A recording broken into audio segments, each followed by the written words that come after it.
एक बार एक राजा की सेवा से प्रसन्न होकर एक साधु ने उसे एक ताबीज़ दिया और कहा कि राजन, इसे अपने गले में डाल लो और ज़िंदगी में कभी की ऐसी परिस्थिति आए कि जब तुम्हें लगे कि बस अब सब खत्म होने वाला है, परेशानी के भंवर में अपने को फंसा पाओ, कोई प्रकाश की किरण नज़र ना आए, हर तरफ निराशा और हताशा हो, तब तुम इस ताबीज़ को खोलकर इसमें रखे कागज़ को पढ़ना, उससे पहले नहीं। राजा ने वह ताबीज़ अपने गले में पहन लिया।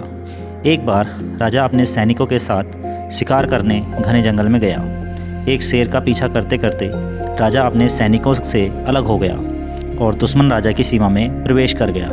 घना जंगल और सांझ का समय। तभी कुछ दुश्मन सैनिकों के घोड़ों की टापों की आवाज़ राजा को आई और उसने भी अपने घोड़े को ऐड लगाई।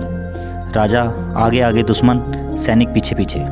बहुत दूर तक भागने पर भी राजा उन सैनिकों से पीछा नहीं छुड़ा पाया। भूख प्यास से बेहाल राजा को तभी घने पेड़ों के बीच में एक गुफा सी दिखी। उसने तुरंत स्वयं और घोड़े को उस गुफा की आड़ में छिपा लिया और सांस रोककर बैठ गया। दुश्मन के घोड़ों के पैरों की आवाज़ धीरे धीरे पास आने लगी। दुश्मनों से घिरे हुए अकेले राजा को अपना अंत नज़र आने लगा। उसे लगा कि बस कुछ ही क्षणों में दुश्मन उसे पकड़कर मौत के घाट उतार देंगे। वो ज़िंदगी से निराश हो ही गया था कि उसका हाथ अपने ताबीज़ पर गया और उसे साधु की बात याद आई।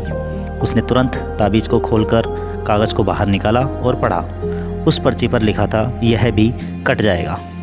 राजा को अचानक ही जैसे घोर अंधकार में एक ज्योति की किरण दिखी। डूबते को जैसे कोई सहारा मिला। उसे अचानक अपनी आत्मा में एक अकथनीय शांति का अनुभव हुआ।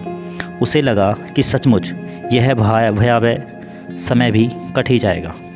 फिर मैं क्यों चिंतित हूँ, अपने प्रभु और अपने पर विश्वास रख। उसने स्वयं से कहा कि हाँ, यह भी कट जाएगा। और हुआ भी यही। दुश्मन के घोड़ों के पैरों की आवाज़ पास आते आते दूर जाने लगी। कुछ समय बाद वहाँ शांति छा गई। राजा रात में गुफा से निकला और किसी तरह अपने राज्य में वापस आ गया। दोस्तों, यह सिर्फ किसी राजा की कहानी नहीं है, यह हम सबकी कहानी है। हम सभी परिस्थिति, काम, तनाव के दबाव में इतने जकड़ जाते हैं कि हमें कुछ सूझता नहीं है। हमारा डर हम पर हावी होने लगता है। कोई रास्ता, समाधान दूर तक नज़र नहीं आता है। लगने लगता है कि बस अब सब खत्म है। जब ऐसा हो तो 2 मिनट शांति से बैठिए, थोड़ी गहरी गहरी सांसें लीजिए, अपने आराध्य को याद कीजिए और स्वयं से जोर से कहिए, यह भी कट जाएगा।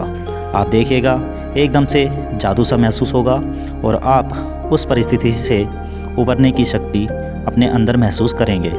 आजमाया हुआ है, बहुत कारगर है। आशा है जैसे यह सूत्र मेरे जीवन में मुझे प्रेरणा देता है, आपके जीवन में भी प्रेरणादायक सिद्ध होगा।